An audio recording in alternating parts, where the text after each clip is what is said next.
one of the questions that I'm constantly asking myself as the dean of an educator preparation program is, what do we know, what do I know based on my own research about what proves for successful learning, particularly for urban teachers? So I asked myself, and I continue to ask, what is the ecology of schooling?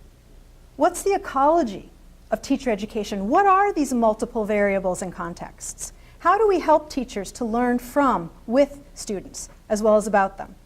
What would a continuum of meaningful learning for teaching look like, bridging this divide, this historical divide between educator preparation and the learning that happens when they're teachers of record?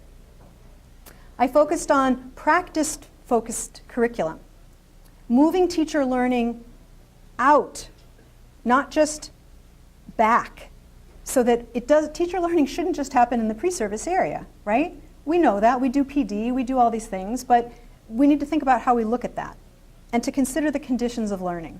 So briefly, in my own research, I found that successful teachers, beginning teachers in urban contexts, if they were able to get this idea of getting to we, learning about, but also learning with and from students, many were able to develop a more transformational teaching practice. Those teachers were more likely, it's hard to see that bottom slide, but more likely on the left-hand side, were likely to grow professionally and confidently. But even if they struggled unhappily, they sometimes could get there. And they got there if, and this is where I think about what does this mean for teacher education. They got there if they were able to engage in individual agency. Could they take risks? Would they accept challenges?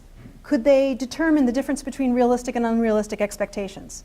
Are they able to make real concrete decisions and take action on them? Could they seek resources? Do we teach that in teacher education? These teachers that were successful had deep commitments to children, deep commitments to the process of learning, deep commitments to staying in urban education, deep commitments to social change. This is the idea of dispositions that we talk about with respect to teachers. These successful beginning teachers, as they moved from pre-service to in-service, they were able to focus effectively on 4 tasks of learning to teach, 4 tasks about the process of learning about teaching. They were able to personalize the profession, personalize the job of teaching, personalize their own learning process. They were able to contextualize it.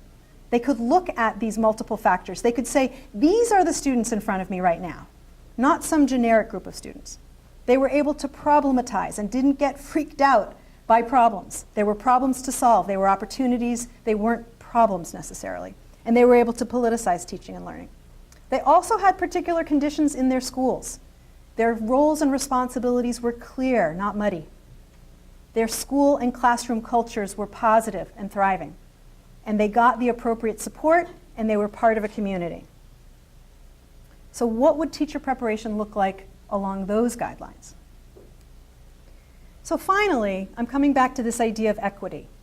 So I ask myself, on what evidence are teacher and teacher education accountability measures based? And I was fascinated to read the most recent article by Cochran Smith and her group at Boston College that talks about this idea of thin versus thick equity.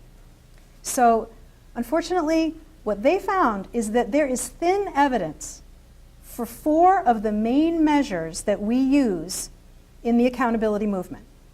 So 3 are the Higher Education Opportunity Act regulations, the Council for Accreditation of Educator Preparation, CAPE accreditation, and the National Council on Teacher Quality, NCTQ reviews. They found very thin evidence to support the claims of those organizations. There was more support for EdTPA, which I'm sure many of your states are using.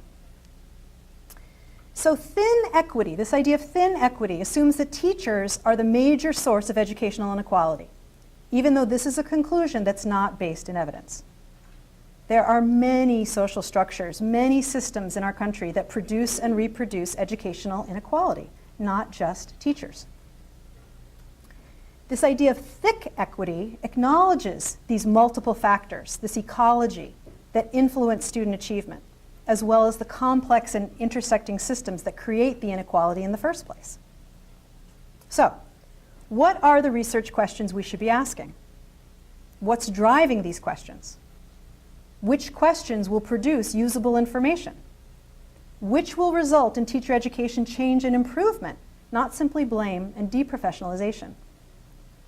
So again, with apologies to Will, do the terms, do the words we use in our research, in our policies, in our classrooms, do they create worth? Do they create meaning? What impact do these names, these terms we use, have on our own thinking, our questions, our intent, our outcomes? What names will you choose? Will you use?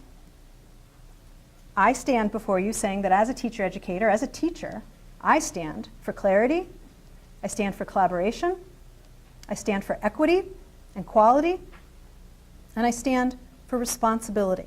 And I hope you'll join me. So, a rose by any other name, what will be yours, and will it still smell as sweet? Thank you.